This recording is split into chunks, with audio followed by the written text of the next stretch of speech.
아름다운 찬양 감사드립니다.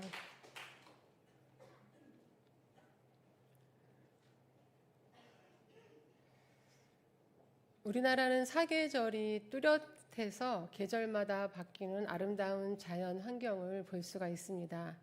그리고 아무리 무더운 여름이 있어도 끝이 있고 또 아무리 추운 겨울이 있어도 끝이 있기 때문에 조금만 참으면 시원한 계절이 오고 또 조금만 참으면 따뜻한 계절이 와서 잘 견뎌낼 수가 있습니다.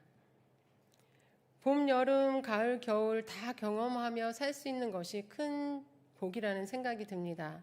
사계절이 있는 나라여서 그런지 서로에게 또 어떤 계절이 가장 좋은지 또 싫은지 질문도 많이 합니다. 우리 수유동교회 성도님들은 어떤 계절을 가장 좋아하시나요? 네, 여름일 수도 있고 봄일 수도 있고. 네. 그런데 요즘에는 너무 겨울은 춥고 또 너무 여름은 더워서 겨울을 좋아하시거나 여름을 좋아하시는 분들이 많이 줄어든 것 같습니다. 그런데 사계절 가운데 가장 힘든 계절은 여름인 것 같습니다. 제가 20대 중반에는 29도만 올라가도 폭염이라고 했었는데 이제는 서울도 32도에서 36도까지 올라갈 정도의 폭염의 날씨가 4주 이상 지속되는 그러한 무더운 여름이 되었습니다. 여름이 폭염 때문에 힘들기도 하지만 그보다 더 힘든 이유는 자연재해가 가장 심한 계절이기 때문입니다. 해마다 장마와 태풍으로 인해서 인명피해, 재산피해가 나게 됩니다. 이번 장마 기간에도 청주가 가장 큰 피해를 보았는데 오송 지하차도에서 많은 인명피해가 있었고 또 집이나 비닐하우스가 물에 잠겨서 큰 재산 피해도 보았습니다.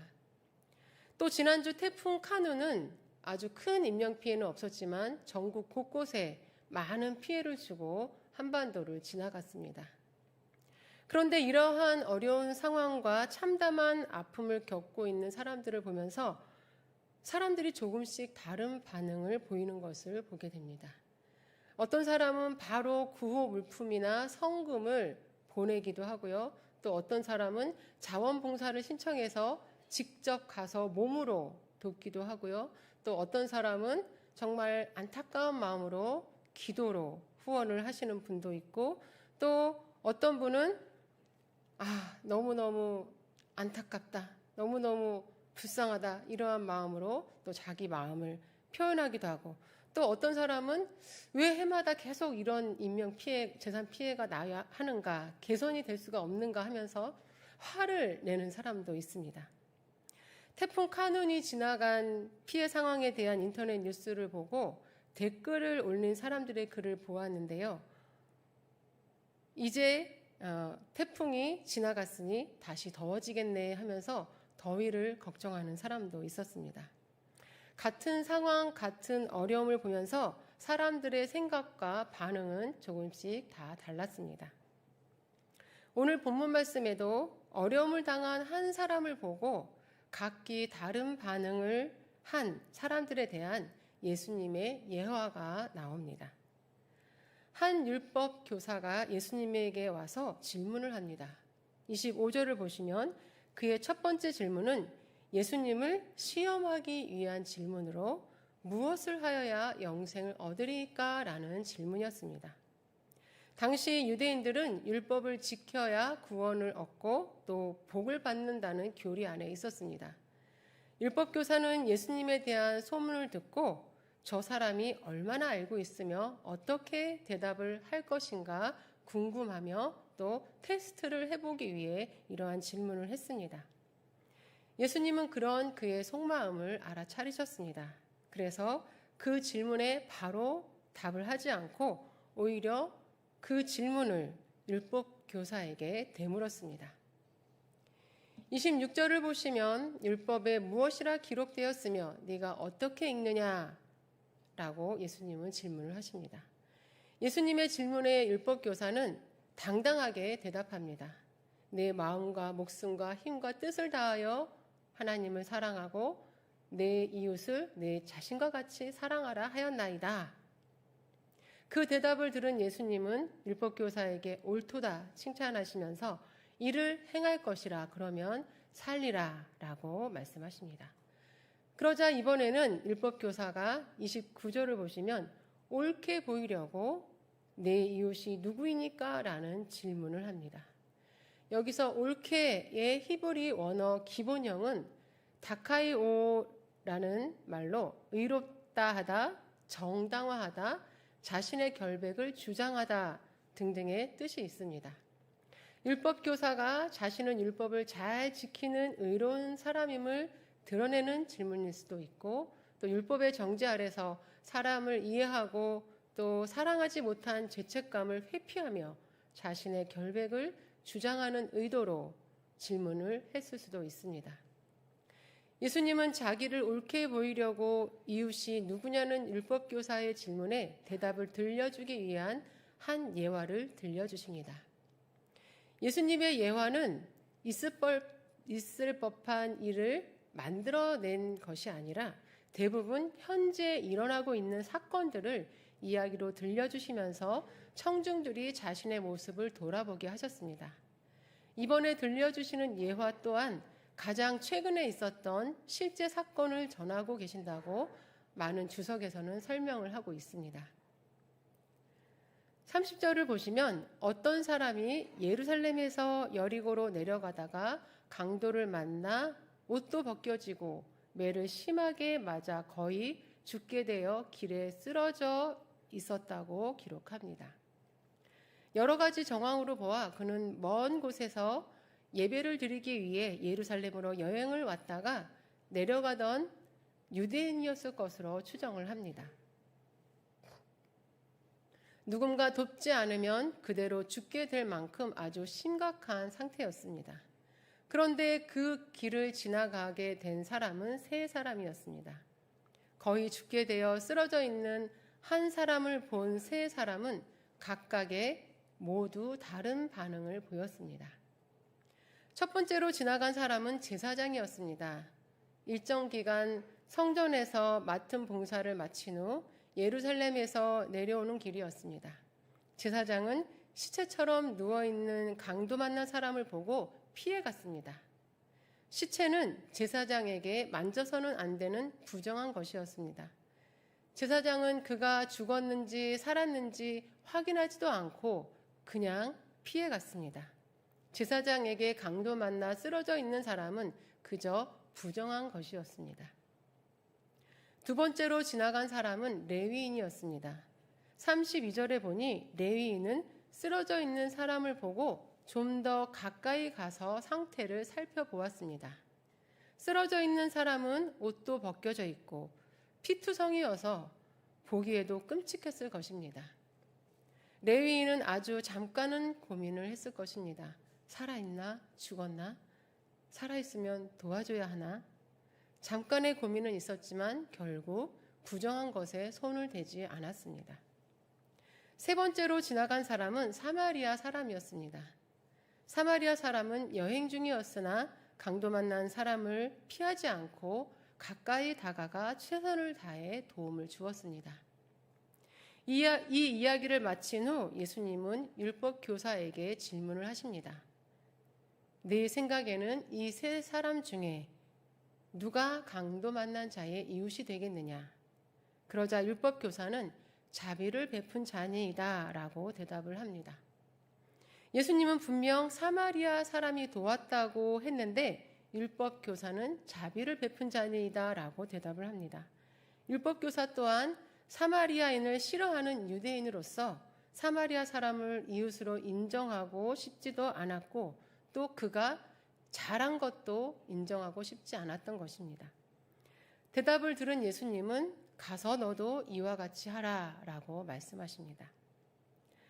율법 교사가 예수님께 다가와 첫 번째로 한 질문은 무엇을 하여야 영생을 얻으리까? 라는 질문이었으나 예수님은 가서 너도 사마리아 사람처럼 자비를 베풀라라는 말씀으로 마무리를 하셨습니다.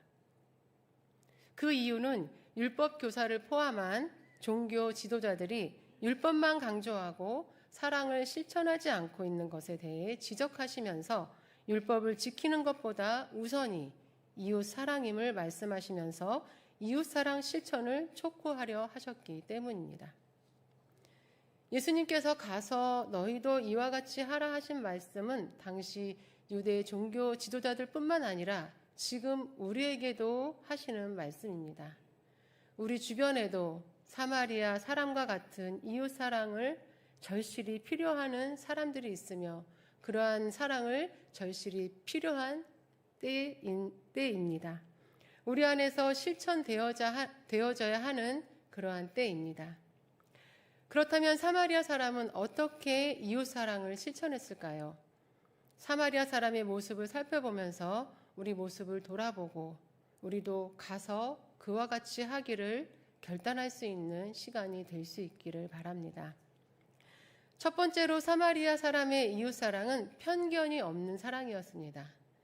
편견은 한쪽으로 치우친 공정하지 못한 견해를 말합니다. 타락한 인간의 본성은 자꾸 편을 나눕니다. 인종이 다르다, 종교가 다르다, 고향이 다르다. 특히 우리 한국 사람들은 나와 생각이 다른 사람을 적으로 생각을 한다고 합니다. 그래서 토론 문화가 발달하지 못합니다. 나와 다른 의견을 말하면 공격하는 것으로 여기고 서로 다시 또 공격을 하다가 싸움으로 번지게 되어 토론이 이어지지 않은 때가 많이 있습니다. 그리고 토론이 끝나고 나면 나와 같은 생각을 한 사람은 내 편이 되고 또 나와 다른 생각을 하고 있는 사람은 나와 적이 되어버리는 그러한 경우도 있게 됩니다. 생각이 다를 수도 있습니다. 다를 수 있다는 것을 이해하고 인정해야 합니다. 나와 인종이 다르고 종교가 다르고 고향이 다르고 생각이 달라도 그 사람은 사랑의 대상이고 이해받고 또 도움을 받아야 하는 대상입니다. 사마리아 사람은 유대인과 다른 정도가 아니라 이방인과 혼인한 민족이라고 하여 유대인에게 괴처럼 취급을 당한 그러한 민족이었습니다. 그러다 보니 유대인과 사마리아 민족은 서로 증오를 하고 있었습니다. 사마리아 사람이 강도 만나 쓰러져 있는 사람을 보았을 때 유대인인 것을 몰랐을까요? 저기 쓰러져 있는 사람이 나를, 내 가족을, 우리 민족을 개처럼 취급하며 무시하는 유대인이라는 것을 알았음에도 불구하고 가던 길을 멈추고 정성껏 돌보았던 것입니다. 사마리아 사람에게는 당장 목숨이 위태한 사람을 보며 내 편, 아니 내 원수, 그런 것은 중요하지 않았습니다. 그저 당장 도움이 절실한 중환자였을 뿐이고 아무런 편견 없이 도움을 주었습니다. 예수님은 사마리아 사람이 유대인을 도운 이야기를 통해 순수혈통인 유대인만 이웃이라고 선을 그은 유대인들에게 이방인뿐 아니라 자신들이 혼혈 민족이라고 무시하고 증오하는 사마리아인도 이웃임을 일깨워 주셨습니다. 예수님은 편을 가르지 않고 모든 사람이 내 이웃임을 우리에게 말씀해 주고 계십니다. 내 앞에 힘들어하고 고통스러워하는 사람이 있다면 내 편인지 아닌지, 내 고향 사람인지 아닌지, 나와 종교가 같은 사람인지 아닌지를 생각하며 도움을 줄까 말까 망설이다가 내가 도울 수 있는 것을 그렇게 편견 가지고 돕지 못하는 그러한 일을 행하지 않기를 원하십니다. 편견 없이 도울 수 있는, 그리고 폭넓게 이웃 사랑을 실천할 수 있는 저와 여러분이 되시기를 바랍니다. 두 번째로 사마리아 사람의 이웃 사랑은 불쌍히 여기는 사랑이었습니다. 33절을 보시면 쓰러져 있는 강도 만난 사람을 본 사마리아 사람은 그를 불쌍히 여겼다고 말씀합니다. 옷도 벗겨지고 심한 매질을 당해 처참한 모습으로 쓰러져 있는 사람을 보며 그가 얼마나 원통할까, 얼마나 고통스러울까 너무 안타깝고 가여워했습니다. 그래서 보자마자 상처부터 치료해 주었습니다. 포도주를 부어서 소독해 주고 기름을 부어서 상처를, 고통을 완화시켜 주었습니다. 그리고 그 상처에 피가 멈추게 하고 또 그 상처를 보호하기 위해서 쌈해 주었습니다. 그러나 제사장과 레위인은 불쌍히 여기는 마음이 없었습니다. 그들은 율법에 매여 있어서 사람을 사랑의 대상으로 또 긍휼의 대상으로 베풀어야 하는 대상으로 여기지 않았습니다. 안식일에 예수님이 병자를 고치시면 병에서 해방되어 기뻐하는 사람을 보고도 기뻐하지 않고 안식일에 병을 고쳤다 하여 예수님을 정죄하고 비난했습니다. 늘 정죄당하지 않으려고 열심히 율법을 지켜왔던 그들은 율법을 지키지 못하는 사람을 정죄하기에 더 열심을 내고 있었습니다. 그들에게는 항상 사람보다 율법이 먼저였고 사람을 이해하는 것보다 정죄하는 것이 우선이었습니다. 우리도 신앙생활을 하면서 지킬 것을 지키려고 하다가 사람을 아프게 하거나 아픈 사람을 돌아보지 못할 때가 있습니다. 코로나 전에는 우리 교회에서 한 사람당 500원씩 구제비를 주는 일을 했었습니다. 그런데 그 돈을 받으러 오시는 분들은 시간을 전혀 지키지 않으셨습니다. 매주 수요일 오전 10시부터 12시가 500원씩 드리는 시간이었는데 그분들은 우리가 출근하기도 전에 와 계셨습니다. 저는 수요일만 되면 저보다 먼저 와 있는 그분들이 참 싫었습니다. 저는 그분들에게 문을 열어드리면서 10시까지입니다. 식당 문을 열어드리면서 여기서 기다리세요. 다음 주에는 10시에 오세요. 라고 이야기를 하면서 굉장히 불쾌하게 생각을 했습니다. 그런데 그 가운데 80 이상 되어 보이는 한 할머니는 사무실까지 따라 올라오셨습니다. 그러면서 병원을 가야 하니 당장 500원을 달라고 하시는 것이었습니다. 그것도 매주 같은 레파토리였습니다. 담당자가 아직 오지 않았으니 좀 기다리시라고 해도 막무가내였습니다. 한참 실갱이를 하다가 결국에는 먼저 받아가시곤 했습니다. 저는 시간도 안 지키고 또 무조건 달라고 떼를 쓰시는 할머니가 정말 싫었습니다. 그러다가 어느 날 영하 10도 가까이 내려간 추운 날씨였는데 출근을 해 교회 마당을 걸어 들어가는데 그 할머니가 주차 관리실 계단에 햇빛을 받으면서 쪼그리고 앉아 계셨습니다. 그 순간 저는 그 할머니가 너무 불쌍하다는 생각이 들었습니다. 500원을 받기 위해 그렇게 아침 일찍 그 추운 날 나와서 앉아 계신 모습이 너무 안쓰러웠습니다. 그래서 지갑에 몇천 원 없었는데 그것을 꺼내서 할머니께 드리고 빨리 가시라고 했습니다. 할머니는 고맙다는 말씀을 몇 번씩 하시면서 가셨습니다. 그리고 그 다음부터는 할머니를 보면 무조건 1,000원이든 2,000원이든 드리면서 일찍 보내드렸습니다. 시간도 안 지키고 다른 사람은 생각하지 않고 자신만 먼저 받아가려고 하는 이기적인 할머니라고 정죄할 때는 할머니가 믿기만 했습니다. 그런데 불쌍히 여기는 마음이 드니 그 할머니가 믿지 않았고 내가 도와야 하는 대상으로 다가왔습니다. 나의 작은 도움이 그분에게 필요하다는 생각이 들어 즐거운 마음으로 돈을 드렸었습니다. 예수님은 율법 교사를 포함한 종교 지도자들에게 율법을 넘어선 사랑을 실천하기를 촉구하기 위해 이 이야기를 들려주신 것입니다. 우리도 지켜야 하는 것들 때문에 사람에게 상처를 주거나 상대방의 아픔을 보지 못할 때가 많습니다. 더 중요한 것은 불쌍히 여기는 마음입니다. 항상 사람이 먼저였던 예수님처럼 우리도 지켜야 할 것보다 사람을 먼저 생각하고 사람의 아픔을 돌아보는 것에 우선순위를 두어야 합니다.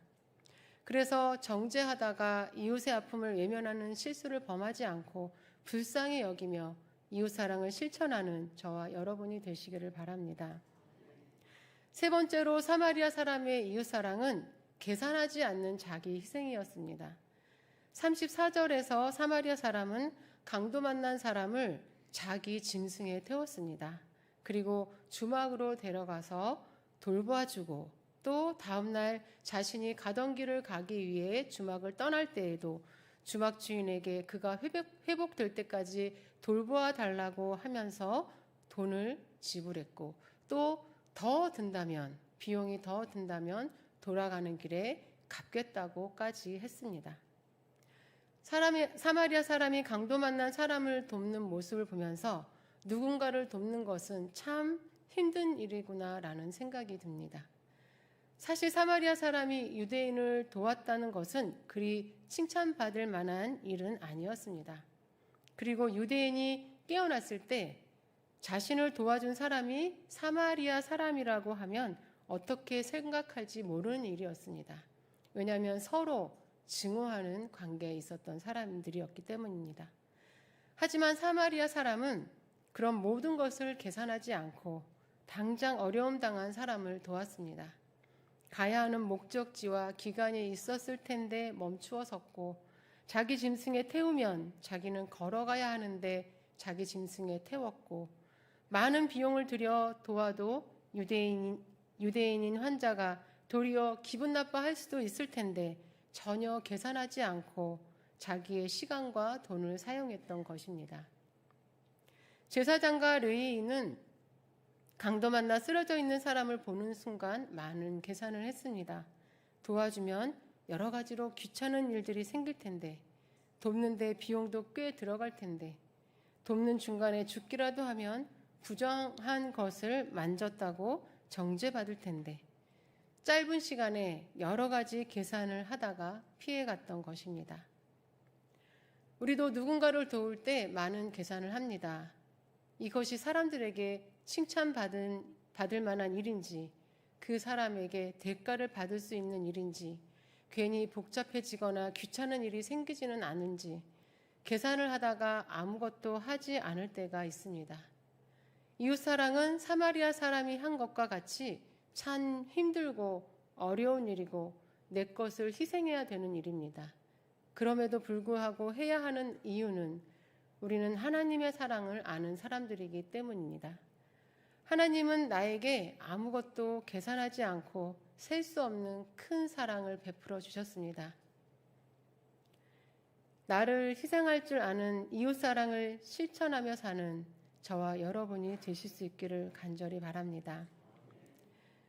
이 시간 말씀을 생각하시면서 함께 기도하시겠습니다.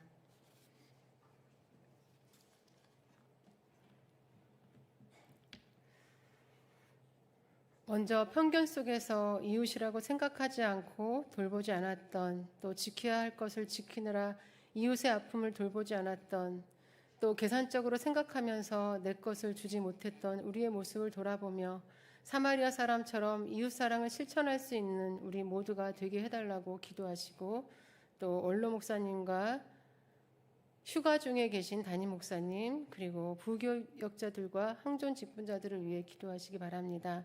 그리고 우리 수유동 교회 모든 여름 행사가 끝났는데 모든 행사의 열매가 풍성하여 교회가 더욱 부흥성장되게 해달라고 기도하시고, 또 모든 성도님들 영육간에